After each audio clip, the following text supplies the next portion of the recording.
Welcome sa part 2 ng implant journey ni Kuya Jake. Sa totoo lang, kinakabahan si Jake sa dental procedure niya. Yung akala niyang masakit at delikadong process, hindi pala. Sa Kasipit Dental Premier, importante na komportable at little to no pain ka sa bawat procedure. Naglagay si Doc ng local anesthetic sa buong area ng surgery at nag-umpisa na si Doc ng maliit na incision sa gums.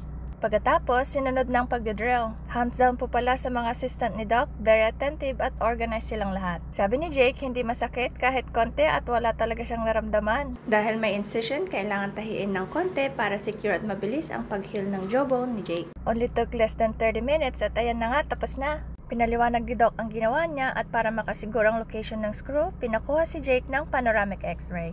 Ito na ang x-ray. Ito ang screw na nilagay sa jawbone niya. Pinaliwanag ni Doc ang mga do's and don'ts. Bawal daw munang makulit ha, di bale, ilang araw lang naman. 4 months ang full healing process at pagkatapos niyan, ilalagay na ang crown. Pero after 2 weeks, babalik si Jake para sa follow-up at fitting. Hanggang dyan lang muna. See you next time. Bye!